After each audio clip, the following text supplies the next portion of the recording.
ಬರಲಿ ಚಪ್ಪಾಳೆ ದರ್ಶನ್ಗೆ. ದರ್ಶನ್ ಅರ್ಥ ಆಯ್ತಾ? ಅನಾಸಿನ್ ತಿಂದ್ರು ತಲೆನೋವು ಬರ್ತದೆ, ಟೆನ್ಷನ್ ಮಾಡ್ಕೊಂಡು ಊಟ ಬಿಟ್ರೆ ಗ್ಯಾಸ್ ಆಯ್ತದೆ. ಸರ್ ಹೆಂಗೆ ಸರ್ ಈ ಮೆಡಿಕಲ್ ಟರ್ಮ್ಸ್ ಎಲ್ಲ ನಿಮ್ಮ ಬಾಯಿಂದ ಹೊರಡಿ ಈ ತರ ಪದವಾಗಿ ಬಂತು? Are you a doctor? ಹೌದು, ಒಂಥರ ಮನುಷ್ಯನ ಮೆಟಾಬಾಲಿಸಮ್ ಎಲ್ಲ ತಿಳ್ಕೋಬೇಕು, ದೇಹ ಪ್ರಕೃತಿ. ಅದು 50 ದಾಟದವರು ಇವತ್ತಿನ ಹುಡುಗರ ಮೇಲೆ ಏನ್ ಅಂದ್ಕೋತಾರೆ ಅಂತ. ಯಾವ ತಲೆಮಾರಲ್ಲೂ ಯಾರು ಯಾವತ್ತೂ ಹುಡುಗರನ್ನ ಹೊಗಳಕ್ ಸಾಧ್ಯನೇ ಇಲ್ಲ.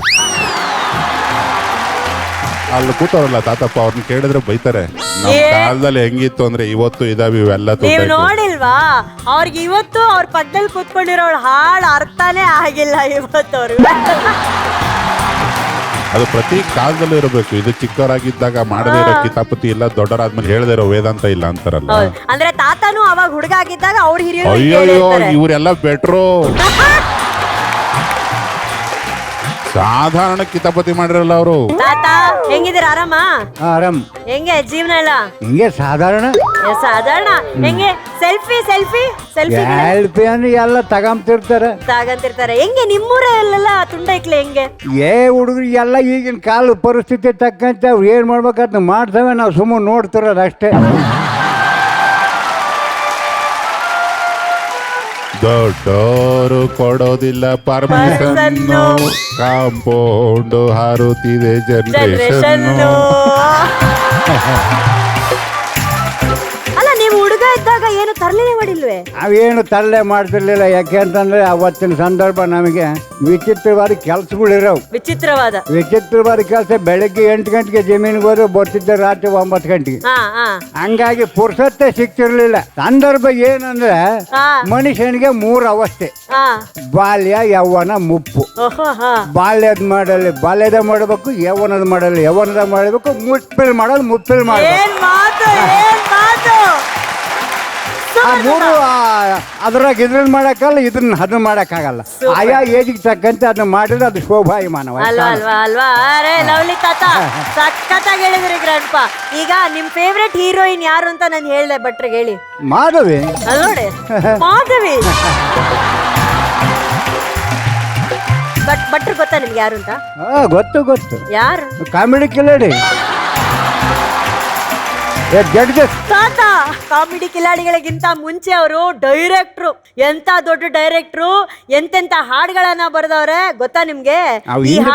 ನಾವೀಗ ಬಂದ್ಮೇಲೆ ನೋಡಿರೋದು ಇಷ್ಟು.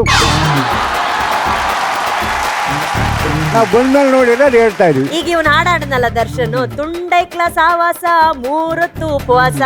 ಆ ಹಾಡು ಅವರೇ ಬರ್ದಿದ್ರು.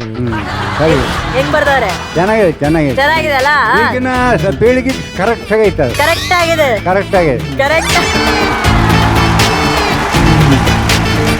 ಅಂದ್ರೆ ಅವರು ನಮ್ಮ ಮಹಾಗುರುಗಳು ಹೇಳಿದ್ದಾರೆ, ಈಸ್ ದ ಗ್ರ್ಯಾಂಡ್ ಪಾ ಆಫ್ ಸರಿಗಮಪ.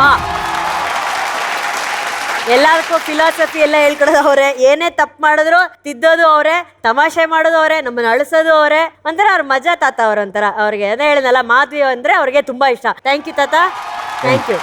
ಭಟ್ರೆ ಹೇಳಿ. ತುಂಬಾ ಚೆನ್ನಾಗಿ ಹಾಡ್ದ ಅವನು. ಅದಕ್ಕೊಂದು ಗ್ರಾಮೀಣ ಸೊಗಡು, ಒಂಥರ ಭಕ್ತಿಗೀತೆ ಟ್ರೇಟ್ ಇದೆ ಹಾಡಿಗೆ. ಭಕ್ತಿಗೀತೆ? ಹೌದು. ಹರಿಕೃಷ್ಣ ಅವರಿಗೆ ಭಕ್ತಿಗೀತೆಗಳಂದ್ರೆ ತುಂಬಾ ಇಷ್ಟ. ಯಾವ್ದೋ ಒಂದು ರಾಮನ ಭಜನೆ, ಅದನ್ನ ಮನೆಗೋ ಯಾರಿಗೋ ಫೋನ್ ಮಾಡಿ ಕೇಳಿ ತಿಳ್ಕೊಂಡು ಆ ರಾಗದಲ್ಲಿರೋ ಕಂಪೋಸ್ ಮಾಡಿದ್ದು. ಅದನ್ನ ಅಷ್ಟು ತುಂಬಿಕೊಂಡು ಹಾಡ್ದ ಅವನು. ಸೊಗಡನ್ನ ಒಬ್ಬ ಗಾಯಕನಿಗೆ ಹೇಳ್ಕೊಡಕ್ ಆಗಲ್ಲ, ಅದು ಅವನಲ್ಲೇ ಇರ್ಬೇಕು. ನಿನ್ನ ಕಂಠದಲ್ಲಿದೆ ಕಣ ಸೊಗಡು ಅಂತ. ಆಮೇಲೆ ಇದೇ ವೇದಿಕೆಯ ಇನ್ನೊಬ್ಬ ಗುರುಗಳು ವಿಜಯ್ ಪ್ರಕಾಶ್ ಅವರಿಗೂ ಒಂದು ಧನ್ಯವಾದ. ತುಂಬಾ ಚೆನ್ನಾಗಿ ಕೋರಸ್ ಪಾರ್ಟ್ಗಳು ಸುಮಾರು ಕಡೆ ಹಾಡಿದೆ ನೀನು. ಆ ಬ್ರೆತ್ ಕಂಟ್ರೋಲ್ ನಂಗೆ ತುಂಬಾ ಇಷ್ಟ ಆಯ್ತು. ಉಸಿರು ತಗೊಳ್ಳೋದು ಬಿಡೋದು ಅಂತ ಒಂದು ದೊಡ್ಡ ಸರ್ಕಸ್ ಇದೆಯಲ್ಲ ಗಾಯನದಲ್ಲಿ.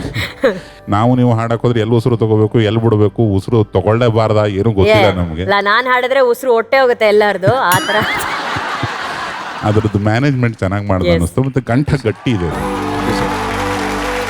ಗಟ್ಟಿಯಾಗಿ ಹೇಳ್ಬೇಕು. ಈ ಸ್ವರದ ತಲೆ ಮೇಲೆ ನಿಂತ್ಕೋಬೇಕು ಫಸ್ಟ್. ಇದು ಸ್ವರ ನಂಗೆ ಗೊತ್ತು ಅಂತ ಅದನ್ನ ಮೇಲೆ ನಿಂತ್ಕೊಂಡು ಅಕ್ಷರನ ಬಿಡ್ಬೇಕು, ನುಂಗಬಾರ್ದು. ಅಕ್ಷರಗಳನ್ನ ನುಂಗಬಾರ್ದು, ನನಗೆ ಕನ್ನಡ ಬರುತ್ತೆ ಅಂತ ಟೇಕನ್ ಫಾರ್ ಗ್ರಾಂಟೆಡ್ ಥರ ಹಾಡಬಾರ್ದು. ಅದು ನನಗೆ ಇಷ್ಟ ಆಯ್ತು. ನೀನು ಏನು ಹೇಳ್ತಿದ್ಯಾ ಸ್ಪಷ್ಟವಾಗಿ ಕೇಳಿಸ್ತಿತ್ತು. ಅದಕ್ಕಿಂತ ದೊಡ್ಡ ಶಕ್ತಿ ಏನು ಬೇಕು? ಇನ್ನಷ್ಟು ಮತ್ತಷ್ಟು ಇದನ್ನೇ ಇಟ್ಕೊಂಡು ತುಂಬಾ ಚೆನ್ನಾಗಿ ಹಾಡಪ್ಪ, ಚೆನ್ನಾಗಿ ಹಾಡು, ಒಟ್ಟಲ್ಲಿ ಕೊನೆ ತನಕ ಚೆನ್ನಾಗಿ ಹಾಡು. ಈ ನಮ್ಮ ಸಂಗೀತ ಮಹಾಸಂಭ್ರಮದ ವೇದಿಕೆಗೆ ಮತ್ತೋರ್ವ ಅತಿಥಿಯನ್ನ ಸ್ವಾಗತಿಸುವಂತಹ ಸಮಯ. ಚಂದದ ಚಂದುಳ್ಳಿಯ ಚಂದದ ಚೆಲುವನ್ನ ಹೊಗಳೋಕೆ ಪದ ಪುಂಜನೇ ಸಾಲಲ್ಲ ಅಂತ ಹೇಳಿದವರು ಇವರು. ಚೆಲುವೆಯ ಮೌನದಲ್ಲಿ ರಾಗವನ್ನ ಕಂಡು ಅವಳ ಉಸಿರಿನಲ್ಲಿ ತಾಳವನ್ನ ನುಡಿಸಿ ಅವಳ ನಗುವಿಗೆ ಶ್ರುತಿ ಸೇರಿಸಿದ ನಮ್ಮ ಚಂದನವನದ ಪ್ರೇಮ ಕವಿ ಇವರು. ತಮ್ಮ ಸಾಲುಗಳಿಂದಲೇ ಎಷ್ಟೋ ಪ್ರೇಮಿಗಳ ಲವ್ ಸಕ್ಸಸ್ ಮಾಡಿದಂತಹ ಲವ್ ಗುರು ಇವರು. ನಲ್ಮೆಯ ಸ್ವರಾಭಿಮಾನಿಗಳೇ, ನಿಮ್ಮೆಲ್ಲರ ಪ್ರೀತಿಯ ಚಪ್ಪಾಳೆಯೊಂದಿಗೆ ಸ್ವಾಗತಿಸಿ ಚಂದನವನದ ಪ್ರೇಮ ಕವಿ K Kalyan sir.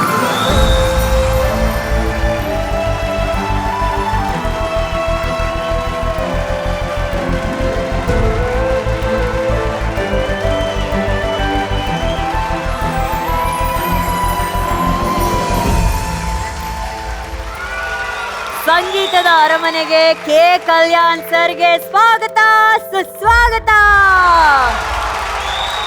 Kalyan sir, ನಿಮ್ಮ ಹಾಡುಗಳನ್ನ ನಾವೆಲ್ಲ ಹಾಡ್ತಾ ಇದ್ವಿ. ಇಲ್ಲಿ ಇವತ್ತು ನೀವೇ ಪ್ರತ್ಯಕ್ಷವಾಗಿ ಬಂದಿದ್ದೀರಾ, ಅದು ನಮಗೆ ನಿಜವಾಗ್ಲೂ ಸಂತೋಷ ತರುವಂತಹ ವಿಚಾರ. ಹೇಗೆ ಅನ್ಸ್ತಾ ಇದೆ ನಮ್ಮ ಕಾರ್ಯಕ್ರಮಕ್ಕೆ ಬಂದು? ಎಷ್ಟು ಖುಷಿಯಾಗಿದೆ. ಅದೇ ಇಲ್ಲಿ ಪಟಾಕಿ, ಇಲ್ಲಿ ಚಟಾಕಿ, ಮಧ್ಯ ಸಂಗೀತದ ಬೀಗಗಳನ್ನ ತೆಗೆಯೋ ಕೀ, ಅದ್ರ ಮಧ್ಯ ಕೂತ್ಕೊಂಡು ಚಪ್ಪಾಳೆ ಹೊಡಿಯೋದೇ ನನ್ನ ಕೆಲಸ ಅಷ್ಟೇ. ಅಯ್ಯಯ್ಯೋ ಸರ್, ನಾನಾಗ್ಲೇ ಇಂಟ್ರೊಡಕ್ಷನ್ ಅಲ್ಲಿ ಹೇಳಿದ್ದೆ, ನೀವೊಂಥರ ಲವ್ ಗುರು ಇದ್ದಂಗೆ. ನಿಮ್ಮ ಹಾಡುಗಳಿಂದ ಎಷ್ಟು ಲವ್ ಸಕ್ಸಸ್ ಆಗಿದೆ ಗೊತ್ತಾ ಸರ್? ತುಂಬಾ ಲವ್ ಫೇಲ್ಯೂರ್ ಆಗಿರ್ಬೋದು. ಇಲ್ಲ ಇಲ್ಲ ಇಲ್ಲ ಮಹಾಗುರುಗಳೇ, ಕೆ ಕಲ್ಯಾಣ್ ಸರ್ ಅವರ ಆಗಮನ ನಮ್ಮ ಕಾರ್ಯಕ್ರಮಕ್ಕೆ ಎಷ್ಟು ಸಂತೋಷ ತಂದ್ಕೊಟ್ಟಿದೆ ನಿಮಗೆ. ಏನಯ್ಯ, ಚೆನ್ನಾಗಿದ್ದೇನೆಯಾ? ಖಂಡಿತ ಸರ್, ನಿಮ್ಮ ಆಶೀರ್ವಾದ ಇರಲೇಬೇಕು. ಹೇಗೆ ಸಾಗಿದೆ ವೃತ್ತಿ? ವೃತ್ತಿ ಭಕ್ತಿಯಿಂದ ಇದೆ, ತೃಪ್ತಿ ಕಂಡುಕೊತಾನೆ ಇದ್ದೀನಿ ಸರ್. ಓಕೆ ಓಕೆ, ತುಂಬಾ ಖುಷಿ ಆಯ್ತು ನೀನ್ ಇಲ್ಲಿ ಬಂದು ನಿಂತಿರೋದು, ನೀನ್ ಮಾತಾಡ್ತಿರೋದು, ನಿನ್ನ ಸಾಧನೆನ ನಾವು ಮೆಚ್ಕೊಳ್ಳೋದು, ಇದೆಲ್ಲ ಬಹಳ ಹೆಮ್ಮೆಯ ವಿಷಯ. ನಿಮ್ಮ ಆಶೀರ್ವಾದ ಸರ್. ಸ್ವಾಗತ. ಸರಿಗಮಪ್ಪಗೆ ತುಂಬ ಹೃದಯದ ಸ್ವಾಗತ. Very good sir. ಸಾಮಾನ್ಯವಾಗಿ ಒಂದೊಂದು ಕುಲಕ್ಕೊಬ್ಬೊಬ್ಬ ಗುರು ಅಂತಾರೆ, ಇದು ಕುಲಕ್ಕೆ ಗುರು ಅಲ್ಲ, ಇದು ಗುರುಕುಲ ಇದು. ಹಾಗಾಗಿ ಇಲ್ಲಿ ಬಂದಾಗಲ್ಲ ನಾನು ಒಬ್ಬ ವಿದ್ಯಾರ್ಥಿಯಾಗಿ ನಾನು ಧನ್ಯನಾಗ್ತೀನಿ. ನಮ್ಮ ಹತ್ರ ಬಾಲಿಸ್ಕೊಂಡು ನಮಗೆ ಬೌಲ್ ಮಾಡ್ತಾನೆ. ಥ್ಯಾಂಕ್ ಯು ಮಹಾಗುರುಗಳೇ. ಕಲ್ಯಾಣ್ ಸರ್, ನಿಜವಾಗ್ಲೂ ನಿಮ್ಮ ಆಗಮನ ನಮಗೆ ಬಹಳ ಸಂತೋಷ ತಂದ್ಕೊಟ್ಟಿದೆ. ಸೊ ನಿಮ್ಮ ಹಾಡುಗಳನ್ನ ಹಾಡೋದಕ್ಕೆ ನಮ್ಮ ಗಾಯಕರು ಕೂಡ ಕಾತ್ರದಿಂದ ಕಾಯ್ತಾ ಇದ್ದಾರೆ. ನೀವು ಕಾರ್ಯಕ್ರಮವನ್ನ ವೀಕ್ಷಿಸಬೇಕು, ಎಂಜಾಯ್ ಮಾಡಬೇಕು. Kalyan sir, thank you thank you. ನಮ್ಮ ಹಾಲ್ಕೋವಾಗೆ ಬರ್ಲಪ್ಪ ಚಪ್ಪಾಳೆ. Thank you.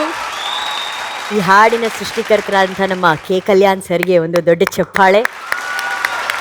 ಕಲ್ಯಾಣ್ ಸರ್, ಒಂದು ಒಳ್ಳೆ ಹಾಡು ಹೇಗೆ ಕ್ರಿಯೇಟ್ ಆಗುತ್ತೆ ಅಂದ್ರೆ ಅದಕ್ಕೆ ಒಂದು ಪ್ರಕೃತಿ ಸಪೋರ್ಟ್ ಮಾಡಿದ್ರೆ ಮಾತ್ರ. ಅದಕ್ಕೆ ನಾವೆಲ್ಲ ಬರೀ ನೆಪಗಳಾಗ್ತೀವಿ, ನಿಜವಾದ ಕಾರಣ ಆಗಲ್ಲ.